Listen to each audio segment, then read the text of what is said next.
stepped down and it was halftime. I went to go and get something to eat. I had some guy, hey, you. He's like, you supposed to be gone. I'm like, no, I don't. I haven't done anything. But I did notice there was a guy that had a South Pole sweater just like mine had the old South Pole. And I'm like, no, I didn't do anything. Well, he was like, get to walking. So I started walking. He told me, you know what? You're not walking fast enough. Pick me up by the back of my shirt. Slam me on my head. At that time, cop, whoever you were, the hands had to fly. I'm sorry. They had to fly. I mean, I know I'm being hurt and I didn't do anything. So I should. And it took them a while. But they won, I was another but a buck 75, I did good. I did good. I'm from Parkfield, guys. I did well, Podcast will start in. Run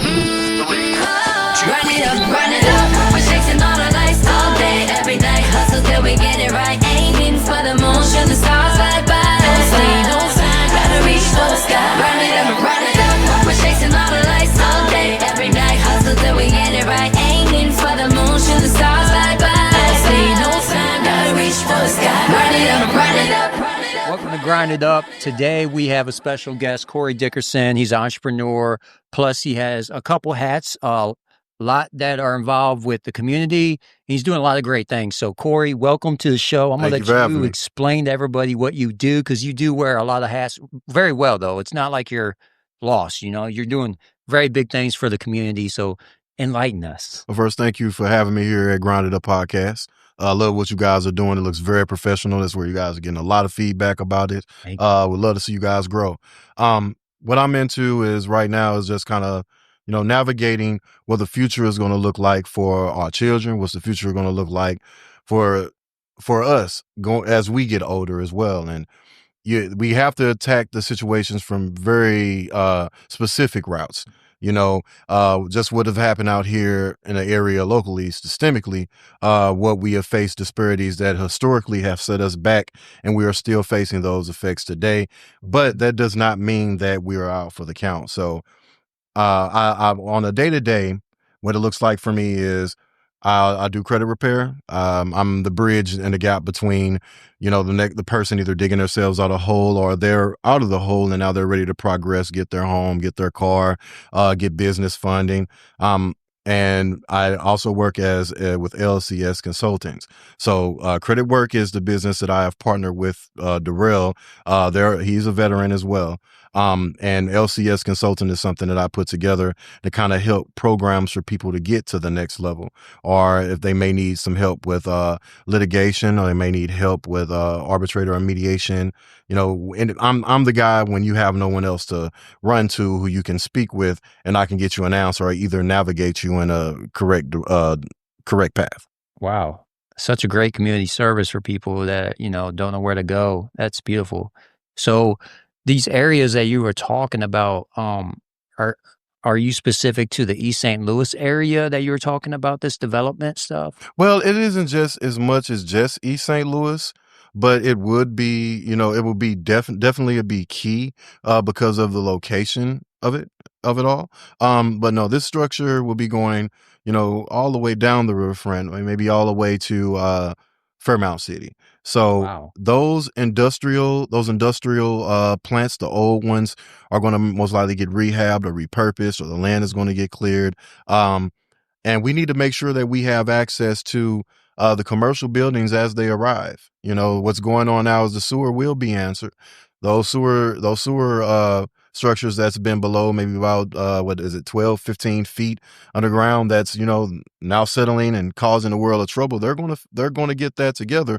But when that economy starts and we have a chance to rebuild, we need to make sure that it's not going to be controlled or dictated by outside interests. We don't need any more situations where they're coming in and they're taking it, and we don't have the opportunity to bring that wealth back inside of our own community and bounce it around. Because even that will stretch out a long wave of new entrepreneurs. It will secure money to be bouncing back around in our economy. So we have resources locally instead of having to travel maybe 20, 30 minutes out for some things. There's no Walmart in East St. Louis. There's no Walmart anymore in Cahokia Heights. Right. So you have to either go to St. Louis or you're going to O'Fallon. It's been the same thing over and over. And then when you look at the houses were built in the 1950s, you know. So now the land is settling. The foundations are filling. The sewer is filling, and now we have a ghost town, food desert. It's a crazy reality. Question. Before you go there, I do want to say something for everybody watching. If you're not familiar with East St. Louis, so what he's talking about, he says the riverfront. So there's St. Louis, which is in Missouri, and then there's a river, the Mississippi River. And actually on the other side is Illinois, and it's named East St. Louis. And for the longest time, East St. Louis has been considered a poverty-stricken area, while just across the river, you have the Arch and you have high e-commerce, like beautiful structures. So what Corey's talking about is bringing back that other side and making it, interesting for people to come, spend money, because it's a shame right now, the poverty level and everything, it's just all in dismay. There's historic buildings down there. So this is a beautiful thing to know that something is being done to bring up the other side of that Mississippi River, because St. Louis is beautiful. And you look to the left and you see East St. Louis, just like, man, we got to do something to fix this, because it shouldn't be good and then bad on the other side. It should be all good. And so I just want everyone to know what we're talking about when we say East St. Louis. And Fairmont City is a little further up. But yeah, it's all in that area where poverty is struck. And I mean, wow, this is a beautiful thing to actually have somebody that is trying to rebuild that area, because right now it's a shame that nothing's being done. Well, right now it looks like it. Well, it's insanely complicated. There are so many different layers that you really have to consider. You can go about 3 generations back, for most of the minorities in that area, and they'll be coming from a long line of poverty.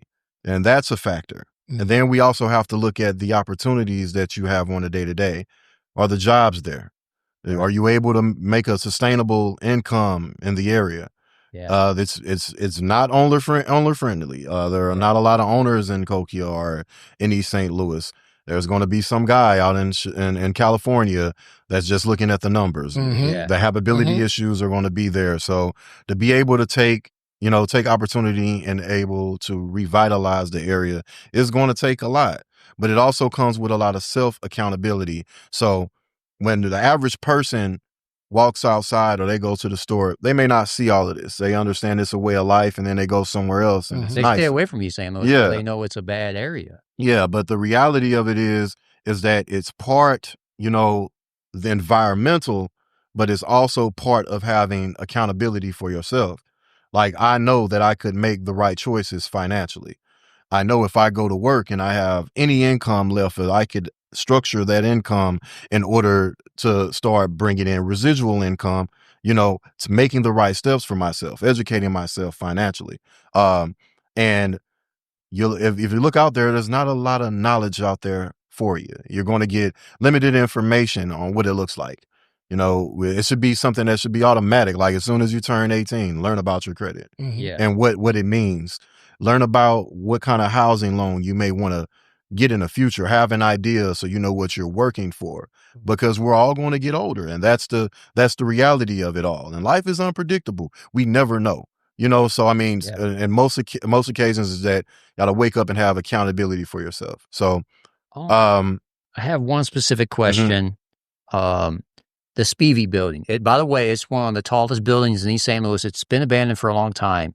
Do you know if there's any plans to keep that building? Because it's a beautiful building. I don't know particularly about the redevelopment of what they're going to be doing in East St. Louis on revitalizing or doing any things with their buildings and structures out there. Right now, I'm stuck behind the elderly. Like, we have a crisis with our senior citizens, where they're going through that transition of where they either need to be getting assisted living or they need to be in a facility, and there's no assistance out there. So I'll bring this up real quick. So my biggest case that I just had recently is I had 2 women that were disabled. One was bedridden with MS. The other, her sister, she had limited mobility. She was cartilage on knees. So she didn't have. That's tough. She ended up not having the money for her rent, and she was facing eviction. And there, the government shutdown, hood housing is over with. So we can't look at SLP. We can't look for the supportive living program to be a factor. She had a sticker on her door for 2 days. Wow. Luckily, I was able to patch in with Land of Lincoln, and they saved her on the very last day. But if it was not someone bridging in between, taking a look into that situation and connecting those two together, that situation would have never have been. Land of Lincoln. Wow, that's a beautiful thing because, gosh, I mean, they don't have the ability to help themselves at that point. Right. They don't. They need that help. How did you find out about their situation? Did someone reach out to you, or how did that go? Well, there was a person of interest that talked to me and let me know about the situation particularly, and I was able to just get it done for her. It takes some time. It doesn't come by often. Where actually something can be done. Okay, home ownership, right? Mm-hmm. Do you have any statistics of how many people actually own their homes versus like renting? I did at a time during the election. And it was gross. It was like 60. It was like less than 24%. As a matter of fact, it was 24% of the people, 24% of the population of Cahokia Heights own their home. That's after the merger. Really? Yes. And let me ask you something about time frame. Do they have a time frame of when the sewers would actually get repaired in Cahokia Heights? Well, they do put out the information. So like, I think they're looking at maybe like a 6 month window, which would be like sometime around April, close by. But it's good for us to know, so we'll know how to navigate. Oh, yes, sir. Yes, sir. Mm-hmm. When are they starting? Oh, they already started. Really? Yes. What part of Cahokia? Well, from what I know, it's the Sauget area. So we haven't made it to Cahokia yet. Okay. Mm-hmm. So for these properties that are, foundations are ruined, maybe they're abandoned homes and all that stuff. Mm-hmm. In St. Louis, they have the LRA, which is Land Revitalization Act. Revitalization, whatever that meant. LRA. I can't say it. But pretty much that means it's land for cheap, or houses that are either going to demolish or you rehab them and they sell it to you for low so you can help the economy. What's the name of what Illinois' program? They have a similar program? They have several. They have several different programs, but not as friendly as those. Okay. So there's a lot of those programs, like the Up and Up program, like you could put $2,000 down, you're in. So we have to be more conventional. Like we have to have a relationship with the owners themselves. The best thing that I see right now is the Finally Home program with the U.S. Treasury, where if you don't reach all of the requirements, they could help you secure that loan as long as you reach most of them. And I think that the down payment would be like 3.5%. Oh, that's nice. Coming in. Oh, yes, sir. Hey, so let me ask you something. I want to move into a home or whatever and whatnot. I got a job, you know what I'm saying? I'm probably around 30, 40,000 a year. Credit kind of shot. I'm roughly around 550, and I come into your office. Can you walk me through that process? Well, 550 means that either you didn't have any credit and you never utilized it, or you may have a couple of negative things on your credit. It's just based on your situation. But typically, even with that kind of score, it's most likely it can be improved within months. So I'll tell a person to be realistic, because most people will come in and be like, well, I'm ready to move, and I'm ready to move within 30 days. So here at Credit Work, I got to give you the truth. So I spend a majority of my time telling them the truth. Like, hey, you're going to have to, it's not going to happen that way. They got to hear the harsh truth. And it'll take maybe about 6 months. I'll say, well, you come in here, whatever is affecting your credit, we're going to address that. Now, usually anywhere you go, you're going to be looking maybe about $1,500, $2,200 to get it done. We're at $750. Oh, so it's already at a rate that, that's 50% of what you would normally get. And then we're effective, and it's proven, been around for 10 years. So I would say, well, look, let's get your credit repaired and let's monitor it for the next couple of months.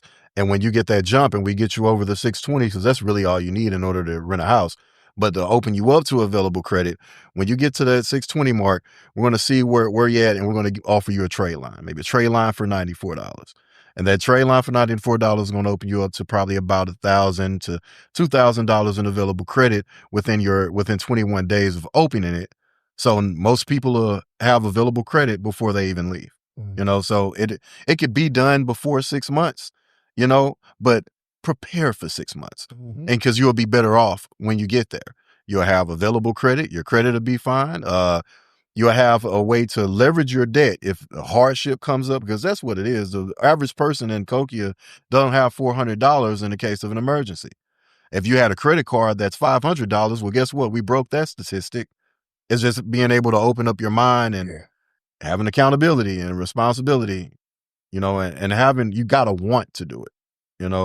I want it more than they want it for themselves, on some occasions, but you got to want it, and show up. So, I'm sure you've heard of this. I've heard of it.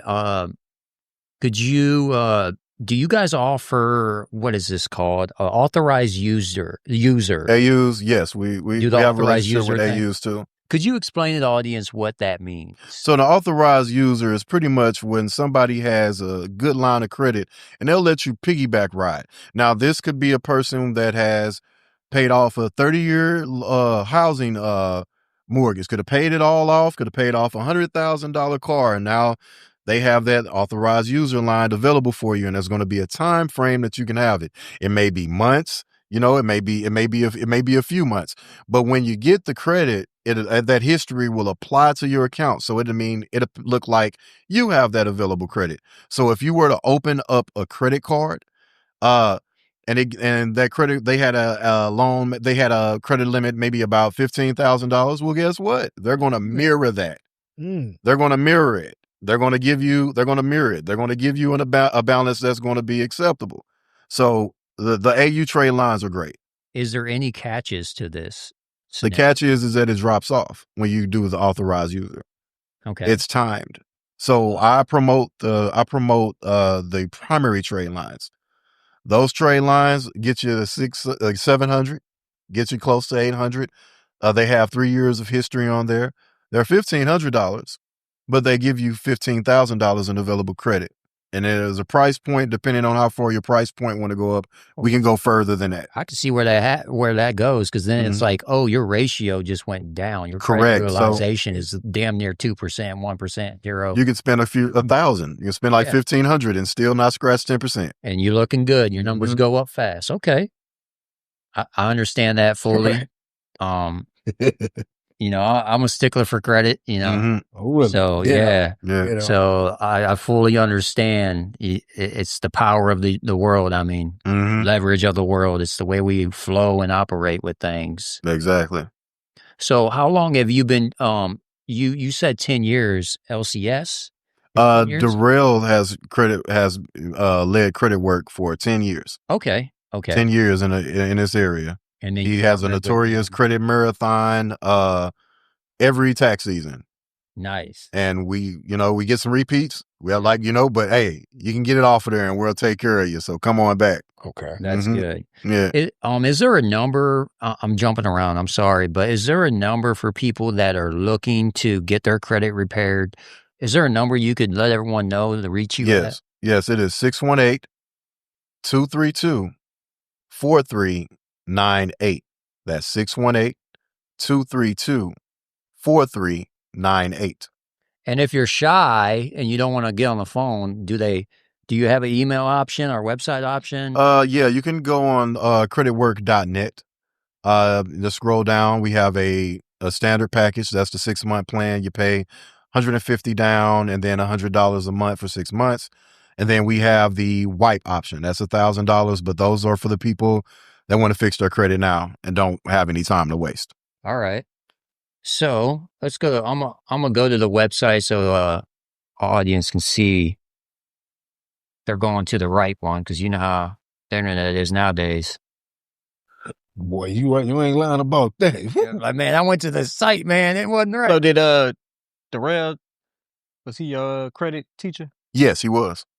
Was you hip to Well, all the ins and outs of credit before? I had an idea because he pretty much taught me back in 2020 during the condition we do not speak of that rattled the world. Don't do that. Yeah, I just I took in what he said. I did a lot of things that he said.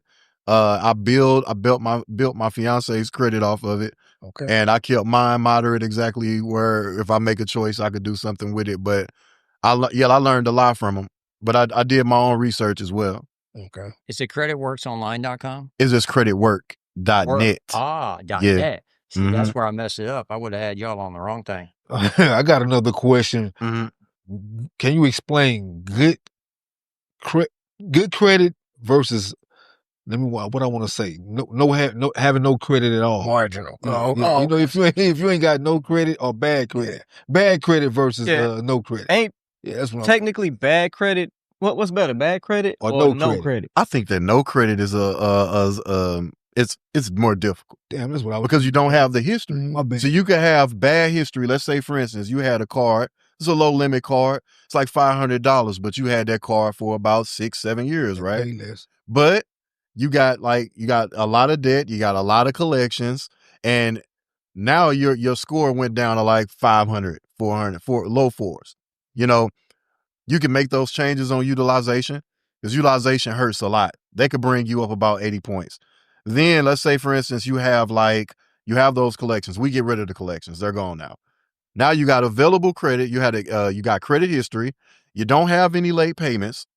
Your credit score is going to jump maybe 180 points. I see it all the time. But then when you don't have any credit, you're going to need the trade line and the history, because the history is what's going to hold you back on your limits and your amounts.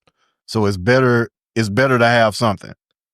Now, did you start off with the secured credit cards if somebody never had a credit card? I usually stayed away from it. It does work, but you got to be in a really bad position in order to use the card, to have to grab the card. Oh, y'all really? Okay. I didn't know that. I had to get that before. I didn't accept it. Man. Okay. I didn't accept it. They work though. They do. Yeah, I seen it work for me. It worked magic for me. But instead of paying $200 down for a deposit for one of those, you'll just do better. You'll do better paying $94 for Ava, and they'll get you a credit card 500 limit. I never had no 21 days. Yeah, I never had knowledge of that. I'll hear that. So creditwork.net. This is the site, right? All right. Yeah. Awesome. So this is the website you want to see. If you don't see this, it's a scam. And or you're on the wrong side. Yeah, watch me be on the wrong that's side. it. That's it. This is it right here. Yeah, he got it. Yeah, we're gonna all these testimonies. This is wonderful. We'll bring Darrell on sometime too. Oh man, what was one of your favorite testimonies? You know what I'm saying? Somebody maybe came to you and thank you. It's a lot. Like I've been doing it like since the beginning of May. I have not had a long, extensive a time of actually managing clients, but I picked up quick. Within my first month, I probably had about like 30 or 40 successful clients that left out with scores over 700 coming right in, and the process happens within 2 months when somebody actually takes the consultation serious and does exactly what they're told. But my favorite one, I just had one today. To think of, she was calling. She was like, "I'm just calling to check on my credit." So we have this credit monitoring system called Credit Hero. That gives them the opportunity to stay informed with us as a detailed report. She had experience, so you got to navigate around in there and click on things to see what's what. And I'm like, well, your credit score went up 184 points. Like you went up 184 points. You are now at 760. No. She's like, I can get my house now. Yes, you can get your house now. That's what she wants to do. Yes, sir. So for this is a beautiful thing that you mentioned, medical debt. So all my cancer friends out there, they're going through. We already know, them bills are not low. And now that we are no longer protected to where medical bills will hit your report, what kind of steps for people that are dealing with the medical debt? What kind of steps can you give them to help them get rid of those debtors? Well, as soon as it hits collections, just get on top of it. Like as soon as it would hit collections, come see me, and then we would handle it from there because we'll get rid of it. The issue is if it becomes from a court order. Those court orders, well, that's going to be tricky in order to remove them. Now, there are ways to be able to put a pause on them reporting so you can get some stuff done as if it didn't exist at that time. But once it's on collections, if it's not court ordered, we can tackle it. And when you say we can tackle it, are you saying creating a plan to make payments on it or minimize the total amount? Disputing them until it hurts. Oh, I like we know how to word our disputes to where it's going to hurt, where it's going to make, well, I can't answer that question. I got to drop it. Yeah, because I own a couple mil. You know what I mean? I mean, shit. Damn. I done paid for a couple Ferraris off my medical. I mean, I stage 4 cancer, so I mean, Right. bam, chemo and everything.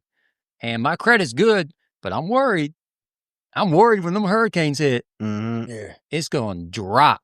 It's going to go from 8 to fucking, I don't know, 2. God Yeah. damn. You at an 800 credit score? Yeah. God damn, it ain't gonna let me get an 8 at all. Man, I've been like 790 something, man. I hate to say it, but you see my skin color. Damn, you They right gave about me a that. pass. I'm just talking shit. Shit, There's some he truth telling there. the truth. He telling the truth. Man, damn. Yeah, so yeah, that's interesting to know and comforting because it's a real epidemic when it comes to the medical field. You got so many cancer patients that cannot, let alone work, can't even get out of bed, and it's hard going to chemo, going to radiation. Like this stuff is not going to pick up a meal from McDonald's and go back home. No, your body's going through some torture. And, you know, they don't have the bandwidth to work a regular job and do all this stuff. So money is going out, but nothing's coming in. And I feel for them because I see it when I'm in the infusion centers getting my infusions. And it's just like, man, what can we do to help them? So that's a beautiful thing. I think it would be a wonderful process to get my foundation, the Maurer Foundation, to bring you guys in to help these cancer patients and guide them along and get them to where it's at least one less thing they got to worry about. Yeah, I think that's very important because it's always, you know, we are humans, you know, and we have a responsibility to each other, yes, you know, to try to do good for each other, for humanity.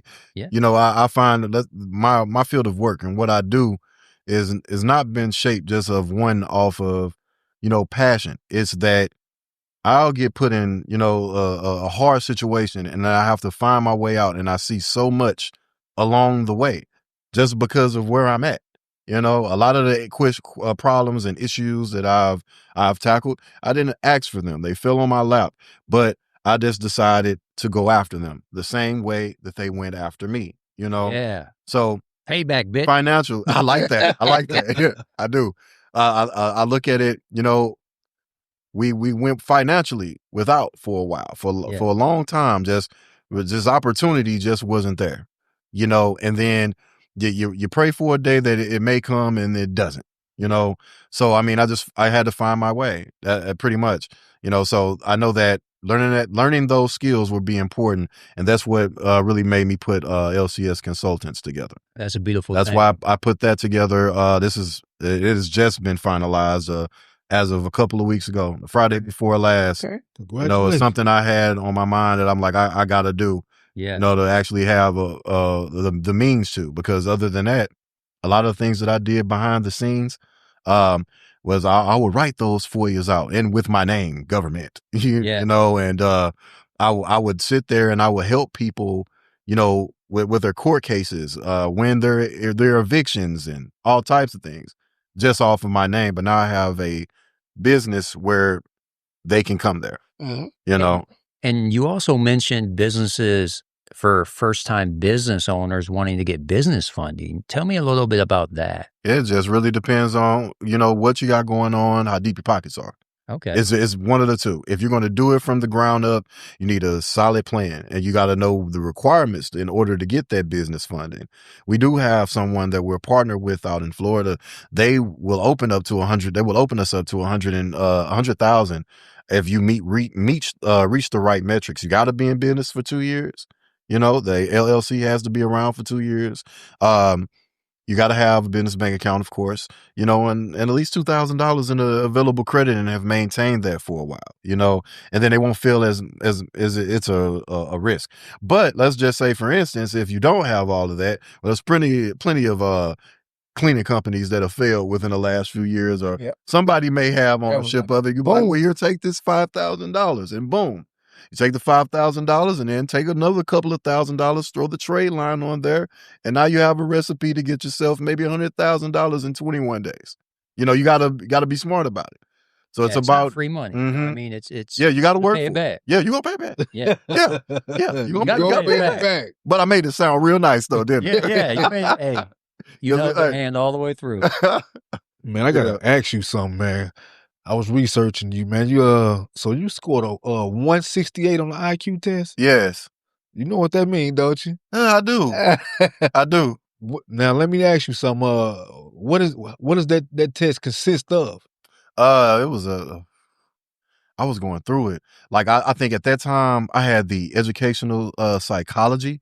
Like I was doing an assignment for those. We were really looking at how the mind works, like all the many different realms of how your mind works, how you learn.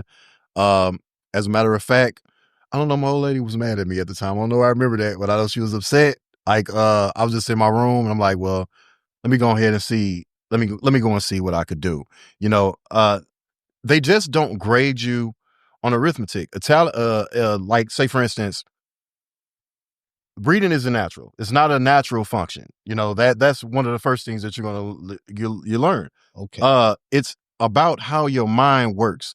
You're going to see something and then somebody else around you may see it differently. Mm-hmm. I'm one of those persons that when I look at something, I'm looking at the every part of it. I'm trying to understand how it works. And then dealing with music, I've done music. I have selective hearing. I could either shut something completely off, or maybe I can listen to 2 or 3 things at the same time. Freakish, but it worked, and I just remember taking that test and I seen the score. I was just like, whoa. And then they didn't even tell you the score right out. They emailed it to you. Like, we'll email you the score later. So I waited around. I'm like, nah. But at the same token, I scored well on state tests as well. Oh man, that's awesome. Yeah. I think that it was like, what was the score? ACT, I think it was like, I'm not sure. I think it was like, back then they went up to like 34 for like the highest score that you could get at the time. I got a 31, and there was a guy that we went to school with. He was like in a wheelchair. Yeah, he mopped the floor with me. Yeah, he got there. Yeah, man, that's awesome, man. I had a cousin that scored extremely high in the 30s too. Man, I didn't, man, I went there hungover. When I took the ACT, yeah, man, I was hungover. I ain't gonna bullshit you. Yeah, I went in there, man, I'm not sure exactly what I scored at the time, but school was fairly easy to me when I paid attention, but it was a different time back then. I gotta salute you, man, because that's exceptionally well and exceptionally gifted and it's genius level. I'll tell you, when we were graduating, it was a different place out here. Like even trying to get work, So my situation was when I went to the East St. Louis and Cahokia's basketball game. It was a big rivalry down there. I went down there. I think I actually went with Darrell and a couple other people that I was went to school with that stayed in the neighborhood. I stepped down in the bleachers. I stepped down and it was halftime. I went to go and get something to eat. I had some guy, hey, you. He's like, you supposed to be gone. I'm like, no, I don't. I haven't done anything. But I did notice there was a guy that had a South Pole sweater just like mine had the old South Pole. And I'm like, no, I didn't do anything. Well, he was like, get to walking. So I started walking. He told me, you know what? You're not walking fast enough. Pick me up by the back of my shirt. Slam me on my head. At that time, cop, whoever you were, the hands had to fly. I'm sorry. They had to fly. I mean, I know I'm being hurt, and I didn't do anything, so I should. And it took them a while, but they won. You know, I was another but a butt 75. You know. I did good. I did good. I did good. I'm from Parkfield, guys. I did well. You know. But yeah, they put the kneecap on my head. They busted my eye. My classmates were standing on the wall. They were like, well, it was like, that ain't right. I'm like, I know. I'm gonna get a lawyer. Grabbed me by my neck, dangled me from the floor, just feet from the floor, and was like, what you say? And just started talking crazy to me. It was choking me out. You know, I was still trying to fight. It's choking me now. But got me outside. I look around. It was just chaotic. And the guy sits down. The guy's open up the cop car. And then before he sets me down, he's like, next time I see you, I'm gonna bust yo, you know, and then boom, stole on me. Right there. Punched me in the car. I look around, smoke everywhere. Like they on call. Like, it was crazy. It was chaotic. So it's people from the school crying, like, what have they done to Corey? Because they know I'm not gonna do nothing like that. Mm-hmm. My mom went down there, tried to get the footage. They said that the camera was down. Huh. They hit me with disorderly conduct, assault on a police officer, assault and battery. Like, it was a whole bunch of crazy stuff. What they did not know is that my family member was the head detective there, Kenneth Berry. I guess he let them know at the time that you guys got the wrong boy. Mm-hmm. And they went back and they cleaned up their trail, but nothing ever became of it. You know, my mother didn't know she didn't understand how to fight, fight the situation. But as a young man, I did not know that was the reason why, it was still on my record. Like, it showed like I got arrested for it. Oh, really? So when I couldn't work, I want nobody hire me. What am I left to do? Thank God that I met this guy right here. Troy. Salute. Oh yeah. Troy. Troy. So I met Troy when I was in high school, and nice. I seen how he worked. I seen how he worked on the computer, like making music, and I watched him and I learned a lot. Next thing, I got really nifty with the computers and started selling instrumentals, and that really helped me get helped me get by for years. You segue into the music. Go to work. Look, go to work. Go to work. I don't like this job. I quit. Yeah, that's like that, just like that. But yeah, those are the situations. And then I look back years later. I got my hands on a actual. My mama kept the paperwork, so I got to see all of the officers that was involved, because I got beat on by 4 officers. I'm giving you guys some tea, okay? I'm gonna give you guys some tea, okay? Right. So I look at Officer Williams, okay? I think that he was his last one that was still there. This is East St. Louis Police. And then I look at the other guys. The other guy the guy that hit the suspect at Walgreens on 25th Street. Yeah, that was one of the officers that beat on me. Okay. but the other one, I think the other one also had problems, but the last one, the guy that choked me, did all of that extra, that's the chief of police. Yeah, that's a whole nother. You hear me? That's the guy. Another situation. That's the guy that beat on me. The chief of police. And then I look at the time. I'm like, ugh. I'm like, he got awarded.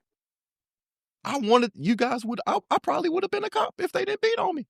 Like, I'm telling you now, I probably would have been a cop, or I probably would have went to law field somewhere until he beat on me. There's a lot of stuff that come behind that.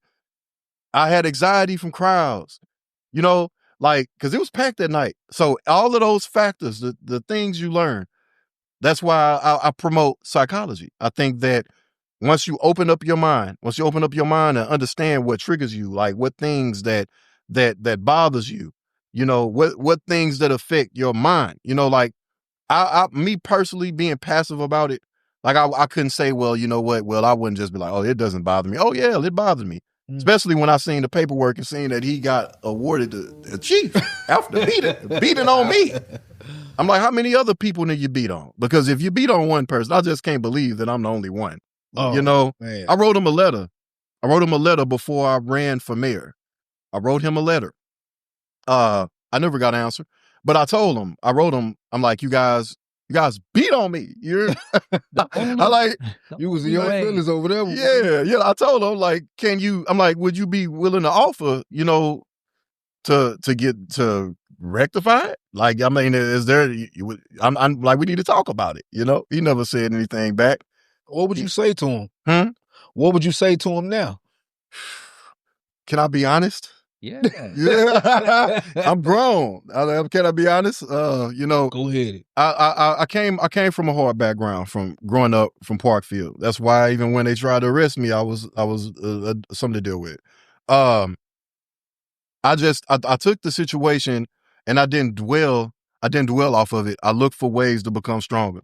So if there's a next time, that there won't be a next time, And if there's a next time, it'll be in my favor. So I'm like, I guess I got to face more than one person. I need to be skillful enough to face 4, and that's eventually that's where I got myself. I got myself there. So I like how they handle those situations, not where if you have an issue, we settle it like men, but that time is all gone now. And I just want him to, if he has put a world of pain to other people out there, try to do something about it. Try to do something for the community that's going to actually help them, instead of the same oppression. And then on top of that, that's where we get our distrust from police coming from anyway, from experiences just like that. Yeah. There was no resolution. It was just, hey, you're a punching bag. Yeah, he beat on me. Well, maybe. So what you need to do is you need to write a couple letters and attach them to easy victims. So then he'll be able to read the letter before he beats them, and then he'll know it's from you. No, we'll just wait till the next time somebody tries to beat on him, and then we're going to hold them accountable. I think that's what LCS is about. If something is wrong, and you don't have anywhere else to go, you can come here, and I'm going to push the button. You might talk to some lawyers that don't want to push the button. You can come to me. We're going to push the button. Yeah, exactly. You're the advocate that has a pair. Yeah. And ain't going to get manipulated. Yeah. Right. And that's a beautiful thing. These people need that. So let me ask you a question. And I don't mean to go just wildly off topic, man. I remember, like, you were the man early on graphics. Yeah. On graphic design. Yeah, I sure was. Yeah, these are influences of mine. Like, he was the software musical influence, and then I seen what you was doing. I'm like, well, if he could do it, I can get on Premiere too. Yeah, exactly. I can get on Adobe Premiere too. Yeah, I did too, by the way. Good, I learned how to use it. They exposed me to a lot. I mean, these guys they were great to have been on. I had the pleasure of meeting, at a young age, because we were ahead of the curve digitally at our time. There was videos out there, music videos that I did 16 years ago, the visual effects and everything. It's like, man, people use AI to get to that level now. Before 16 years ago, oh yeah, doing stuff to where you couldn't even tell green screen. Like, oh my goodness, this is mind blowing. Because at the time, we were just chasing the piece of cheese in front of us, our own ambition, and it's crazy how these skills have. I mean, it allowed me to do anything I wanted to do because I stuck to it. If I come up with something, I can create it. Nowadays, we do have AI that anybody can do it, but before that, you had to have some talent if you wanted to play. Oh yeah. So you had to have some know-how. Yeah, you had to open your eyes and ears and learn, and actually get dirty with the programs and learn the stuff like you did with Premiere. I mean, it's you look at it and you're like, what the hell is this? But then once you get in there, you're like, oh man. It's going down. I'm about to tear this up. Right. And plus we had the time then too. Yeah. Time is a different story now. The older you get, the less time you have. The more you have to prioritize your time because you only have so much. And I'm a big advocate for that because of my cancer situation. We know. It's like anytime I'm going to do something, I always weigh the options. Is it worth my quality of life? Will I enjoy it? If the answer is yes, something I want to do, I will do it. If I don't want to do it, I ain't going to do it. Fuck off. You know why? Because I'm about to pull I got cancer card. But in reality, everybody should be like that because life is way too precious. Sorry, y'all, I get on a rant. Don't get me fired up. Look, I was just be some good clips. I was just wondering how I used to wonder how just the day to day. So my morning used to be crazy. I wake up 4:00 in the morning, help the wife, and she take off, and then I got to get the kids ready. I was in pre-K for a time. Oh, first year pre-K. I tell you, that's an experience. Yes, Man, awesome. yes, the kids. Hey, it was a learning curve, and they demand so much of you. Like they demand a lot of time, and I was in school all at the same time. So it was like I had 3 hours in the day, 3 hours, and I had to learn how to use these 3 hours wisely. But going through a whole school year like that, I never shut it off. That's good. I never shut it off. I was looking I'm like, well, how do you manage your time? Like I was looking at that, and they're like, well, manage your time like a med student. I'm like, oh, yeah, because med students go through it, of course. I guess they have it the worst with managing time. Yeah, let me ask you one more question. Mm-hmm. What's the highest your credit score has ever been? Mine? Yeah. 700. Okay. Mm-hmm. That's the highest. That's all you need. Mm-hmm. Once you break that 7, come on back. Gonna get you with. My thing was just like everybody else. Visualization. I'm gonna go over that 30% every now and then. Oh yeah. I'm gonna go over it. I got kids, so Yeah. I'm gonna go over that 30%. Yeah. That's no question. Holidays. Mm-hmm. Swipe. But it can be fixed quick. That's a quick fix. Yeah. It take about a month. You just pay the balance and you're good to go. Yeah. Get under that 30. Mm-hmm. So you mentioned kids. What's your opinion with kids and technology nowadays? Technology is so out of control. What's your opinion on I think it's all about how you use it. Yes. So it's really depending on how the kid uses it. Are they using it for sensation? Right. Do they want to be stimulated? Are they watching it? Are they watching it too much? Is it becoming a habit? Are the behaviors? Because my junior thought he was Ryan's World for a while, so I had to cut you. Oh yeah, YouTube was over with. Yeah. Yes, I'm like, no more. You're not Ryan's World. You're Junior. Because I noticed we have so many like apps out there that the children have access to, and there's no telling what kind of advertisement data is being grabbed from those apps and what they put in front of these kids' eyes when we're doing our thing, and they're just sucked into this tablet. It's almost like I want to be able to be like, look, you have 3 hours a day to dive into the superficial tablet, but your ass is going outside and breathing fresh air and embracing nature, because I remember my ass getting dirty, getting beat up in dirt, like eat dirt, like do it all, And I feel like that was part of growing up. Oh yeah, kept me on the straight and narrow. Oh yeah, my grandma bringing out that wooden paddle, like, oh. Did you do the long bike trails too? Did you adventure on the bike? Did you get out there? Yeah, a little bit on the bike. And then like we would play, like me and my brother would play King of the Hill. We were tearing each other up. But we were kids. Nowadays the kids are like, oh, I'm mad, I'm concerned. And they do something. Now here we go. Yeah. Here we freaking go.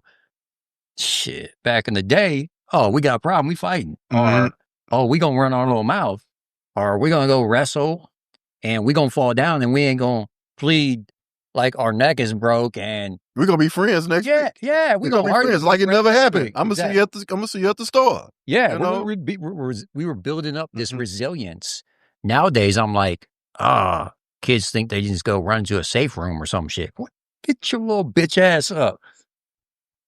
Hey, I promote outside activities. Like I want my kids to get busy, but like they're my youngest are into soccer, and I got a wrestling star right now. Oh yeah, that's good. Yeah, he's putting the hurting on out there. He's putting the clinic on. Proud of him. That and that's especially nowadays. That's a good core ability to have, because there's nothing better than knowing, oh, I can break that person if they mess with me, but I won't because life is good. But just knowing, like, I can. Yeah, but he was the one when I told him, like, I mean, you use YouTube. I'm like, use it correctly. I'm like, exactly. Find out about what you want to learn about. You know, and that's what he did. He was the one, because he was the child that asked 1,000 questions. You know, we all have those. Everything. And then he asked us some good questions. He asked us some really good questions, and he never stopped. As always, we knew who it was. You want to know how it works. Why is it this color? Why does it take so long? You know, like, Yeah, that's good. It sounds like he might be a little higher on the IQ scale. He is. That's good. He got it right from you. I'm trying to get him right. Good. Good. I mean, he's got one of the most important attributes. He can handle anger. He knows how to handle himself, and that builds confidence. And he got a father. Yeah, he's got a father that is a superstar. Like, you're killing it right now. And confidence is the most important thing when you want to be successful. Because if you doubt yourself, you would never go. Nobody else is going. Right. Absolutely. So you're building a successful entrepreneur just by giving him the tools, physical confidence. Like, let's try to give him a little push and give him room. You got to give him room to paint. You know, a lot of times you'd be like, it was like my daughter, I'm afraid. You know, like, I've sheltered her too much and it's my fault and I'm going to pay for it. Ooh, that's am I going to pay for it? I know it. I know I am, but it's fine. That's why the brothers. Yeah, it's fine. But I'm trying to push him, like, you know what? I'm like, what you want to go to school for? Like, you know, his future, I want him to work for himself. You know, I want him to, don't be afraid to put it all on you. You know, you got here this far. Put it all on you. The future. Because the school teach our kids to go to school, become a doctor, pay the most taxes, and die. Yeah. I don't agree with that theory. I don't either. I don't agree with it. I think that it should teach, it should teach about entrepreneurship. It should teach about gaining assets. And how to keep residual income on the way. But instead, we're not getting that. And especially at Cahokia School District. Don't get me started. I do want to ask something, and y'all got to forgive me. I've been quiet, number one, because I'm over here freezing in this motherfucker. You cold? That's why you your coat on? Dude, I'm freezing. Feel good. But I do want to ask you something. I heard you mention the name, and I want to say it was a name that was familiar to the brother who grabbed you and brought you in and started training you and preparing you for this. So as a company now, are you all extending the same thing? I don't know if you have considered taking in interns, maybe that's something you already do, internships, or any type of training to help guide young people who may not have a clue what they want to do, and your field might be just a possible, method for them. Yeah, so that's what I've been working on this week. I'm glad you asked that. Okay. So community development sustainable solutions, they're a nonprofit in East St. Louis. They're just not any nonprofit. They never had an infraction, and there's only like 100 of them in the United States. Okay. Wow. So they're the ones, like, I work with them, like with when I worked for the school district, they had a situation where you can come in as a parent mentor, work with the school, do your parent mentor program, and then it's an easy access in order for you to get hired on at the school. But they have their hands on a lot of things, like the reparations hearing for the state of Illinois. I was just speaking with her. We're talking about potentially getting putting something together for the resources that we do have in order to educate people about it, and give them that option. I went to Southwestern Illinois College just the other day. I sat down with their program director, DJ Robinson. He kind of he took me over the ropes, kind of asked what I wanted to do. It was just like, well, you could start your own program here, your own thing here. And he was letting me know what steps I can take on that. So I decided to partner with the first generation. So like it's for people like around our age that, that wants to come back to school, or they want to come back, and insert themselves back in in that situation. So outside of that, like just with the whole structure, there is just so many moving parts. There's a lot of things. It's going to be about housing. It's going to be about finances, and how to manage your time, when you're dealing with everything. So my way of giving back right now is just to keep my because my access is not for greed. My access of what I have is just going to make sure that the business keeps going and that I have enough money to take care of my family. I'm not trying to stick them up, but at the same point, everything that goes on, like it's either going to be business or a nonprofit. So you got to separate the two, but you got to facilitate the need first. You got to see what's working and what's not working. I got to put it out and I got to see how it's moving before I can make, I can take the information and do something. And apply it. Right. Yeah. No question. Okay. Nice. But Hey. the thing is out here though, is a lot of people don't get SEO right here. I know you guys probably see the advertisements and spam you get from people that do SEO, search engine optimization. And if you do it right, where we're at, you're like a god. There's no one doing it right. So I took that class this year, aced it. I didn't miss not a single point. Okay. They gave you like a budget of like $230,000 for a client, and you gotta bring back income. And then when you break it down and you get into what really interests people, it could be a color. You could have had the same kind of bag, but because that color was orange, it didn't sell. But if it was blue, it would have sold a ton. Like all of these little things, A/B testing and all of that. That's usually just what we need, in order to either get our message out to how we want to succeed, or get the results what we need to be able to find our audience, to be able to find our customer base.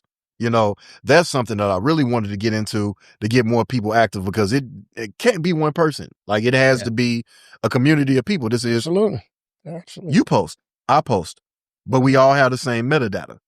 So when it goes online, it's telling a story.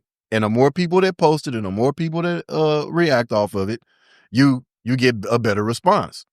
So I just created my own way just by managing different things so I can control my titles. That's the best way to go. That's beautiful. Is there a way that you can figure out how to get me from stop? I mean, not. Okay. Look, they be blocking me on a lot of things. That is so not where I thought you were about to go. But static. When you get ready to, you want to, you want to get a little spicy. Static. Roll the static. They're transcribing what you say. Yeah. So like, I want you to do a test, and the way that you test it to make sure it's safe, go on TikTok, just record a video on your phone, go on TikTok, and I want you to talk at a certain level, talk low. And then I want you to go to try to get the captions to pull up, and wherever you see the captions don't pull up when you talk, well, that's where you can, that's your style on talking crazy, and they won't be able to identify it. I like that because I don't know if you know this, but other people do. I did a video talking about my cancer journey, and all I did, I said, I don't endorse these guys, but I just told everybody what I was taking, all the herbal stuff. And TikTok removed my video. It reached small numbers, but it was like 22,000. And then your video had been removed via our guideline policy, our community policy. And it is so politically bullcrap because I fought it, and within minutes they denied it. I'm like, you didn't even have enough time to read my response. But it was all because the word cancer, and then the word that's usually referenced for like healing something, CURE. And when I said those two words together, it was a done deal. Like, they removed my video. I didn't endorse, like, I didn't even tell you the brands or anything. But because I listed on there every single thing I was taking, they ripped it out. Like, nope. So now I have to be careful and lie to the public, because that's the only way I'm allowed to speak. But I can't do that, so I'm just going to get banned again. So go to my website, go to LCS Consults. I say, don't get us banned, bro. Yeah. That's why Nice is in charge of all the video editing and everything to make sure I don't get us canceled. Okay, LCE, what is it? LCS Consults.com. Oh, that name. What was the other? That was the other one. Okay.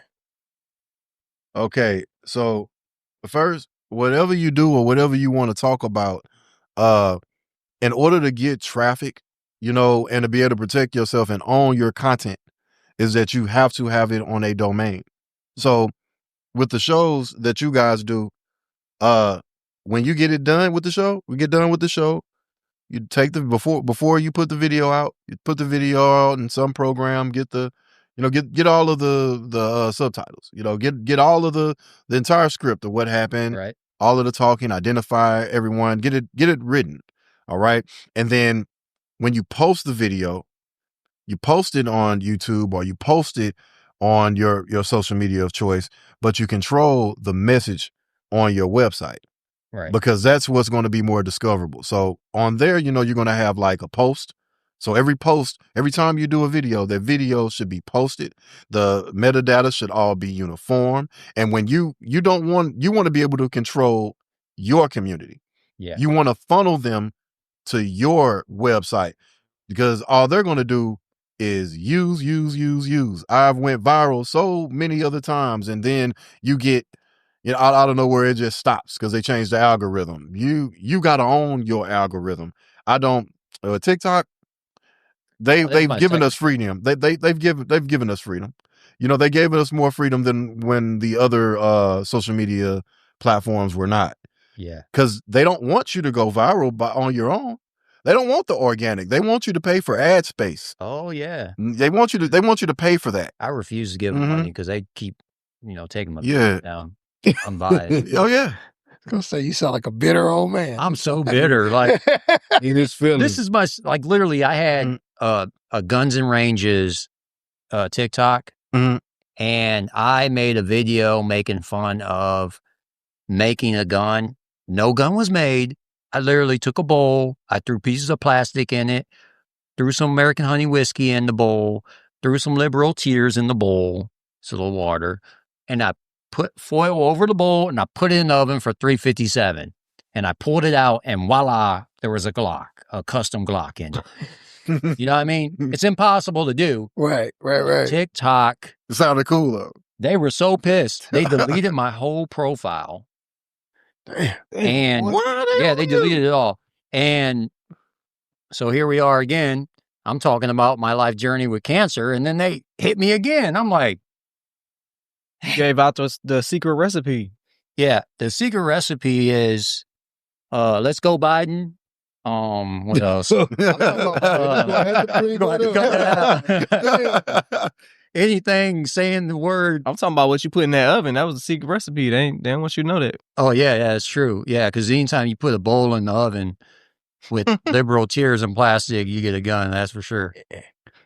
So yeah, but yeah, I fully understand. Like, and I do have gunsandranges.com where they can go and see all the ranges on a map and all this cool stuff. But I'm just a frustrated man because they just be hating on me. Little old me. I don't even got 1,000 followers on freaking TikTok. I found out I was shadow banned. Oh, I'm used to that. I'm shadow. Hey, I found out I was shadow banned. I'm shadow banned too. I'm like, what did I do? Can you give me insight? Right. So just out of curiosity, I reached out to Facebook support. Yeah. I got my 10,000. I got over 10,000 followers. It gives me special privileges. I'm like, I sent it over. I'm like, well, hey, I'm just assuming I'm shadow banned. Like I didn't even make it an assumption. I just claimed it. I owned it. Yeah. I was just like, how long have I been shadow banned for? What do I need to do? What event happened in order to get me shadow banned? And they verified there are restrictions on your account, but they should have been removed. I'm like, oh really? Because I went from being able to stream, and like I was with Alti Energy, like I was able to stream, and I was able to bring a return. I made some okay money, and then all of a sudden my numbers just splat dropped. I'm like, what is this? I'm like, well, they must have changed the algorithm. Oh well, guess what? I'm done anyway. I don't want to do it anymore. And I'm like, let me ask, because I heard a story. It's actually a video I seen. They told me, oh yeah, you had a restriction on your account, but it should be removed. We're going to remove it. It'll take about 72 hours. I'm like, okay. Voila. If you looked on my Facebook page and seen what was going on in May, hundreds of thousands, hundred thousands, millions every day. Man. And that's just because I had off time. I had free time too. So like I didn't have a lot of things weighing in. The election was just over. I had free time, and I'm like, that's crazy. I missed all of that. All of that growth that I could have had over that time if I just would have knew, because they don't even tell you that you're shadow banned. Man, I gotta. They don't tell you. Crazy. I gotta do that because It's so embarrassing whenever my Guns and Ranges channel on YouTube, I'll upload a video or a YouTube short, and I have my personal email as its own YouTube account, and I don't even get notified of my own freaking channel. Explain that one, YouTube. I love YouTube alone. They got me. Like I said, I was just live. I told them what happened. I was like, it wasn't my fault. I was just trying to help a friend, and some guy from Pakistan sent them some spam, that showed some things, I didn't ask for it. But I mean, dang. I didn't even know that it was I didn't even know it was on there. Like, it was just on there for like a few seconds. It wasn't even on there long. And then I went back to my YouTube page, and it was just like, your YouTube page has been closed. They canceled my YouTube page for nudity. I'm like, are you serious? Wow. I'm like, I miss those folks. I'm like, well, hey, can we talk about this? Yeah.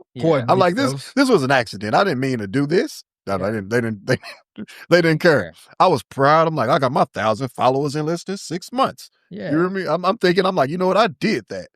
And I had ranked videos too. I had ranked videos on there. They're gone. I'm like, you know what? They can have it. I haven't came back since. I don't blame you. Instagram the same way for me. Like, Yeah. I don't even know what Instagram looks like right now. I mean, it's connected to whenever I make a post, but I don't even go on there because it's just like, it's so crappy. Yeah. You initially ran for mayor. Is that correct? Correct. Is this another campaign that you plan to do in the future? Potentially. Okay. What'll be the deciding factors? I don't want to be in a position where I owe anyone any favors. I'd rather, instead of going out there looking for donations, I want to control my own financial narrative. So when I get to the point of where I can control my own financial narrative on my campaign, then we'll have something going. Understood. Absolutely. If you are elected mayor and the same law enforcement is still intact. Nice question. Let bygones be bygones. Just understand that, I'm watching. No I'm doubt. watching, and No I doubt. know you can't lie to me. No doubt. You might have been able to let it slide on paperwork, but there's always a difference between the reality and what you had on paper. Right. No doubt. Mhm. Okay. I would like to see that happen. I love a little justice, Mm-hmm. So the mayor thing, what made you want to run for mayor originally? As simple as it may sound, as one of my favorite rappers, Kevin Gates, would say, I got time today. I had time. The thing is, I was working with the school district at the time. I was terminated on the acts of retaliation. Oh. Yeah, and actually I'm going to court for that. My paperwork is going in next week. They ended up, my son was on a bus. They dropped him. They took him home. He was supposed to be a pickup. We're trying to figure out where our son is. And this happened a couple of times. Now, after 3 times, when your child is, no one is there at the bus stop, they revoke the bus trip privileges at the school district because of another situation where someone got kidnapped. Oh. So we're like, well, we didn't tell you to put him on a bus, so that's why we weren't there. So why are you revoking my privileges? And they didn't do anything about it. So that's somebody that was running the Department of Transportation is, one of the people that are related to the mayor. But also the superintendent is also the superintendent is also the son of the mayor. Okay. Okay. And all right, well, our school district's messed up. I'm like, well, there's not much I can do there. But I looked and seen what was going on with the city, and I can understand the paperwork and all of the things that he deemed necessary in order to do the job. And I know that I could have done a better job than what he's doing right now and what he did in the past. There's no electoral challenge, and then there needed to be one. Mm-hmm. And there needed to be one with a face just like mine that didn't care about the retaliation or them stalking my home, taking pictures of my plates. All of the nasty things that they wanted to do. I was willing to go against them. So it sounds like you're talking from experience. Like the plates and everything? Oh, Yeah, that's how I just heard that. No Everything doubt. happened? everything. They sent the FBI informant to spy on me. And you were just running. Yes, You were just running for but I was scratching on what was going on with the money. Yeah, Sounds like I started inquiring about those sewer projects and where is that money going, and where has it been going? you're the squeaky wheel. I've published a list of about 14 laws that have been broken on the federal level, Wow. but there has been nothing done about it. Because everybody's But that- busybody and milking the Yeah, they're going to. It's not going to be a problem unless somebody else starts saying making it a problem. Unless enough people. What you're doing sounds similar to what happens in the presidential level, because there's resistance, and if there's resistance, we got to punish everybody for that. And here we are today going through some dramatic shit. I was going to ask how much of the things you either inquired about or exposed was supposed to be public information anyway, or was any of it supposed? Well, when I got the FOIAs, the documents that I acquired were federal documents. Okay. They were aged, and they were aged from a nice long time. Like, I'm talking about from the whole layout of Belleville, Cahokia, all of this. Instead of it, what they call it is redlining. What I call it is called minority distribution. Yeah. That pretty much had a plan, a scope where, all right, well, we know that this land is bad. We're going to put these homes here. Highways are being built and cut straight through across. We're going to drop our businesses out here. We're going to own these homes. We're going to get our wealth. Yeah. And that time has passed. They've got their wealth. They're pulling out of the community. They're uninvested. And now you got the cleanup crew, which is the politicians that are in place right now. And, we have these dire needs, and they're playing with the money that comes from from actually repairing the problem. They're securing the contracts with personal relationships and marking up the score. And then they're going to neglect where the need really is. It's a really messy situation. And when I started scratching on the surface of that, it was a dangerous game. You know, it's a dangerous game, but it's a fight. You know, and nothing good ever comes easy, unfortunately. You know, you got to put some work, or you had to take some time to learn. That's right. Mm-hmm. Well, bless your heart for actually standing up and fighting for the people, because they need it. You know, especially the ones that don't have the ability to have a voice. So that's a beautiful thing. Is there anything else you'd like to tell the folks out there before we wrap this up? Right now, our teachers do not have a contract at Cahokia School District. The teachers are non-certified workers.